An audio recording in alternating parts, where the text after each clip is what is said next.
If you're watching this, you're watching the very first episode of the lap series with myself, Lyndall and Sammy the Red Healer. As you know, we'll be doing a lap around Australia. We thought the very first episode we should do an essential checklist and run through a few mechanical things you should do on your rig before heading on such a big journey. We actually have a mechanic coming down, Dean, local mobile mechanic. He's worked at Toyota for many years, and he's going to have a look at the Troopy, hopefully pick up on a few things that need to be fixed, and also run through what spare parts you might need, how to pack bearings and servicing, and anything else that his knowledge will be handy for, he will pass on and we'll let you know. So hopefully he's here soon and we'll get stuck in. Alright, Dean is finally here from Road Rench Mechanical. We're getting stuck in, wheels are off, and we're going to do the bearings. How you going, mate? I'm good, how are you? Good, good. What have we got going on here? So we're going to strip and repack and check all of the wheel bearings front and rear. We're going to start on the front, so we need to remove the caliper. How to remove all the four-wheel drive locking system for your diff locks and everything. So on the face of the hubs you have auto and you have lock. With these you have to make sure you put them into lock before you remove this face, otherwise you can cause damage in there, but you won't be able to lock it in properly once you do want to go four-wheel driving. So that's just a make sure that you do before you start. So we'll be removing this, the whole hub and face, and pulling the wheel bearings out and checking the grease and repacking them. Alright, so brake caliper off. Bolts are out. Four-wheel drive locking hub. So signs are good, there's a nice amount of grease in there, which is always what you need. And then we've got to clear all this out and take the nut out the middle so that we can slide the whole hub off. So the rear's not too bad. Obviously we take off the outer shaft. You have these cone washers that lock it all in. So these are, I've just cracked them. So these are all coming out. And then we have, give it a bit of a tap with the hammer if they're stuck. Luckily Toyota's very good. They give you a threaded hole.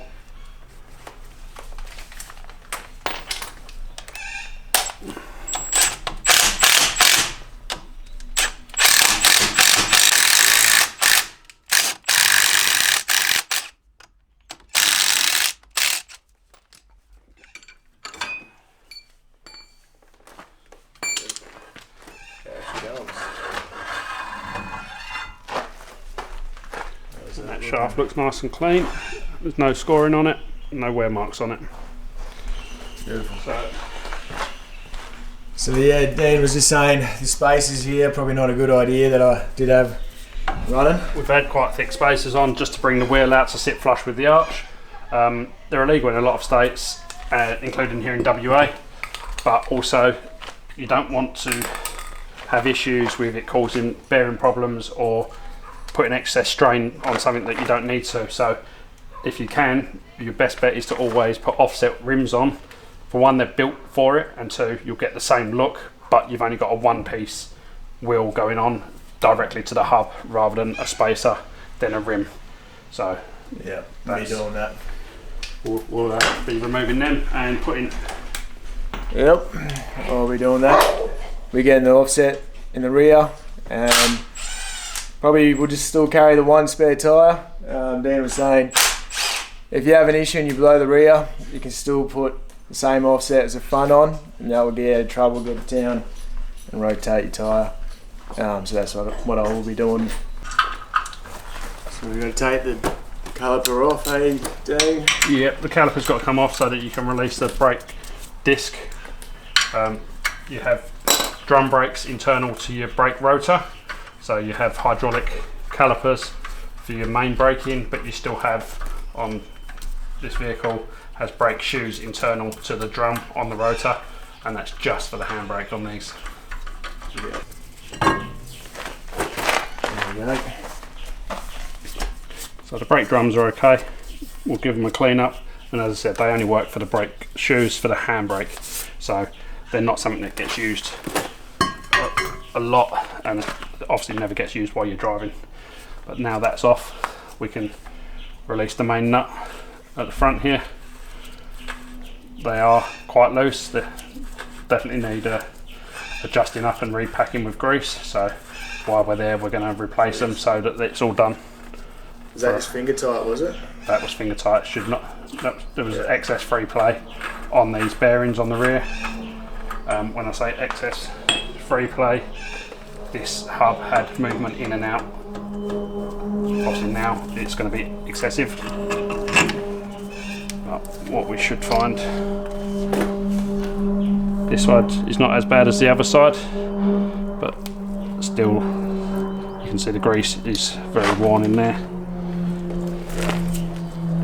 And we'll pull the inner bearing out and inspect that, but on the other side the inner bearing was worse than the outer as well. Yep. But this has definitely had water inside, which is why this is more like water than it is grease. That should not be there, so that's due to faulty seals. Yep, so we'll get new seals on that, and yeah, should be all good.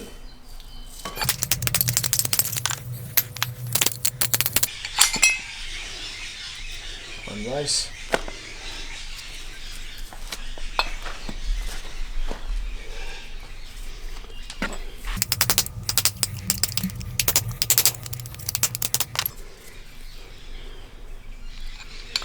Oh yeah.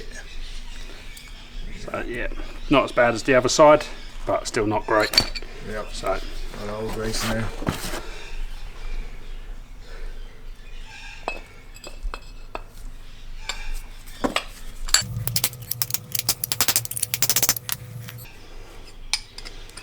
that's the inner race.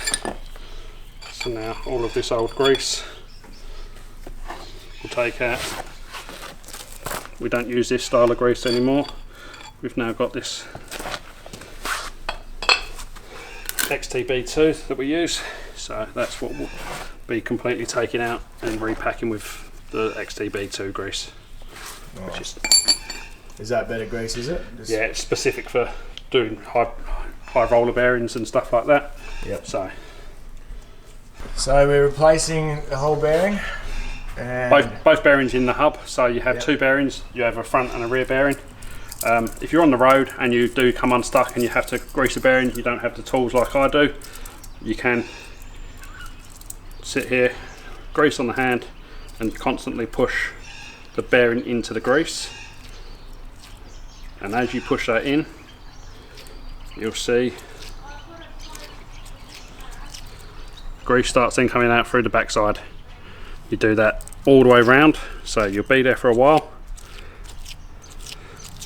and that is how you would manually pack a wheel bearing on the road. Some people still like to do it this way. I like to cheat. I have a bearing packer. So for me, save all of this mess, grease everywhere, I have a bearing packer. So put the bearing in, push down,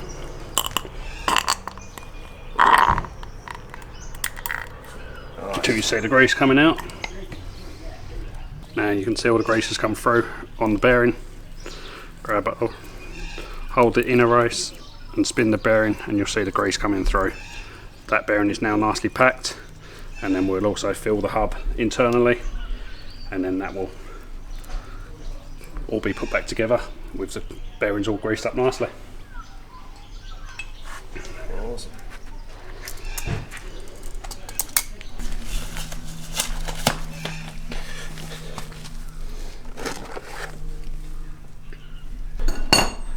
So with these, there's a special tool.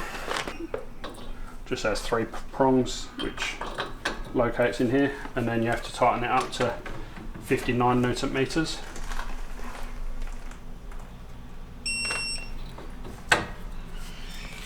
Spin the hub a few times, then you back it off and you go again, and this just settles the bearing into place.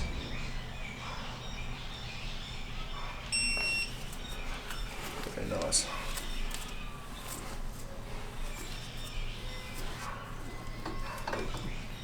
then we back it off very slightly, and then we'll just use the tool to locate where it needs to go. It does have to sit a tension gauge so that you get the right tension on the hub, and the screw holes will line up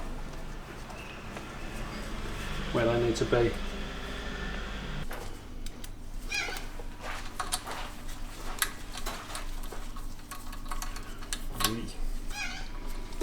So that's lock the lock ring in place, really, don't you? Yeah, so that stops this outer lock ring being able to turn to come back out.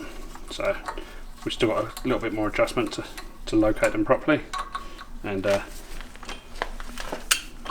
I'll wind all the way home.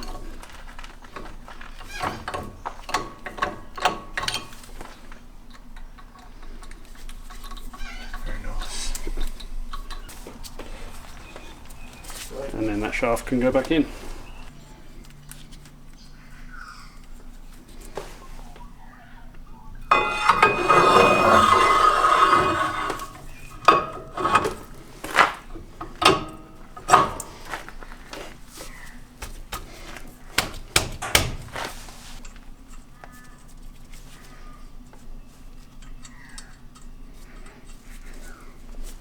So you have an adjuster in here, so you back that off. Yep. And that would allow you to slide the drum off. Obviously we've already had it released, so now we're doing the opposite. We're now putting the drum on, and we're going to adjust up the handbrake shoes so that the handbrake is fully adjusted. So what we're going to do is wind the handbrake shoes all the way tight until we can't spin the drum, and then we'll back it off 3 clicks and recheck it from there. There we go. So that's the handbrake shoes adjusted, and whatever you do, don't forget to put in your rubber bung, because that will stop the rear shoes from filling up with sand when you're off 4-wheel driving down the beach. And stop it binding. If sand gets in there, you've got a chance it's going to bind up your brakes, so you have to make sure you put that back in. And then we're going to go in the opposite and put the calipers back on and get the wheels back on.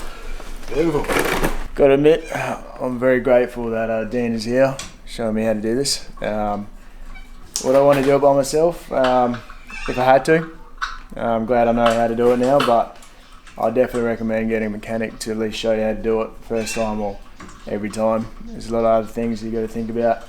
There's a lot of components that got to come out in the right order or back in the right order, circuits and other things.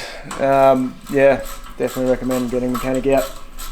But yeah, for your bearings, make sure you change them you pack the grease every 20,000 Ks. That's it. Yeah, mine probably haven't quite been doing that, so yeah, hence why the bearings are not looking too great, and we're replacing them now. So yeah, get them packed every 20,000 if you got a cruiser. What's the torque settings on the front?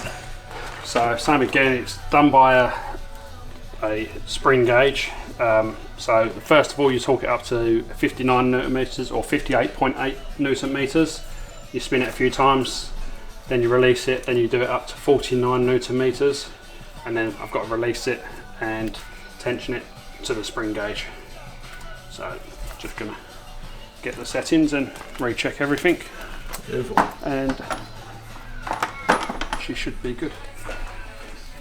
This is your auto adjusting locking nut for your 4-wheel drive system. So there's 2 prongs that poke out the back and then 2 alignments there. So the alignments go to the top and bottom, and the prongs have to line up on the side.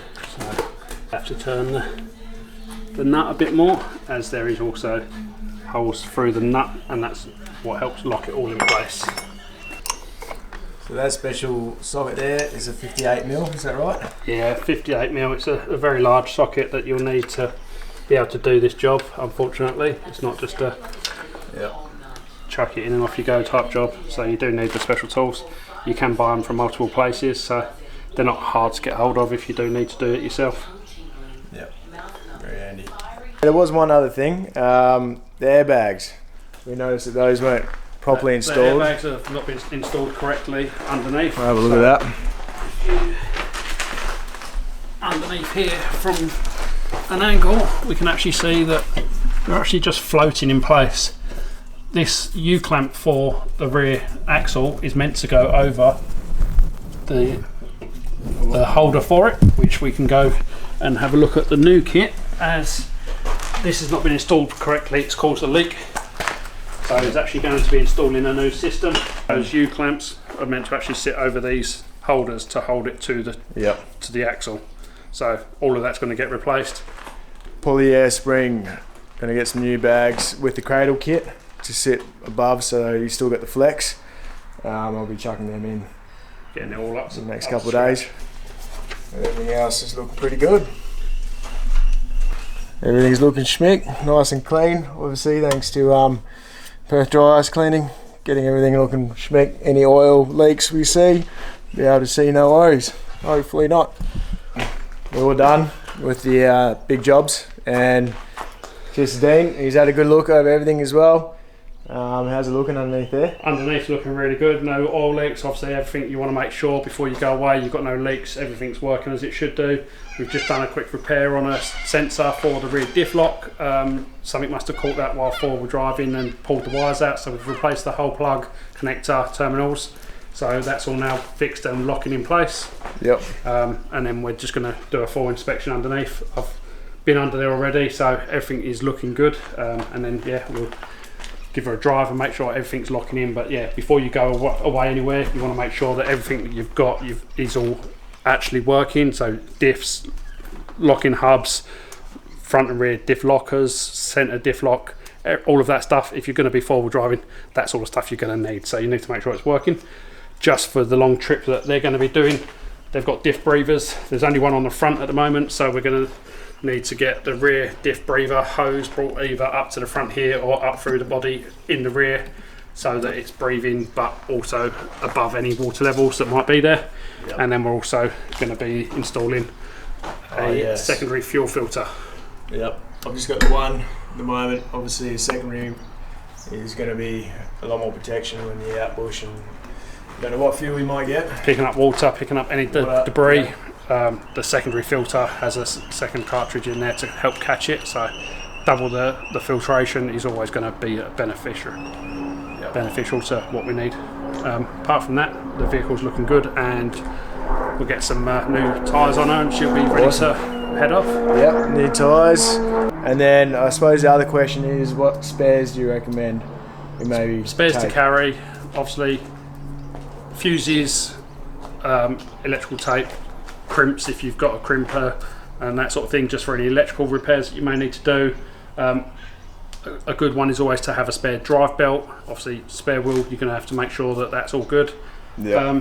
And with what you're going to need, if you ever do need to do this, you're going to have the 58mm hub nut socket and the tool for adjusting up the rear hub nuts. So you've now got them. Apart from that, there's not, obviously you can't carry everything because of the spare, but a drive belt's probably the main thing, and then anything that you might need to take your wheels off, because that's going to be anything you catch. Yep. What about hoses? Probably. If yours are feeling really good, so unless you caught something, they're tucked out the way enough on your vehicle that you're not going to. If certain vehicles they can be accessible quite easy, so it is sometimes worth it. But they feel nice, they're not swollen, they're fitting nicely and they're not leaking. So for how much they cost, it is another thing that you have to carry. Yep. Being a Toyota, you can get them pretty much, every Toyota dealer will have them in stock. So you don't need to carry as much. Cool. So I realised I didn't end that video properly. Needed to do a massive shout out to Dean from Road Rench Mechanical. We've made it to the Gib, so mechanically everything's working fine. I hope you got a thing or two out of that. But next episode, we'll actually be travelling in the Troopy, and you'll be following along for our adventures. So stay tuned, there's more to come. Cheers.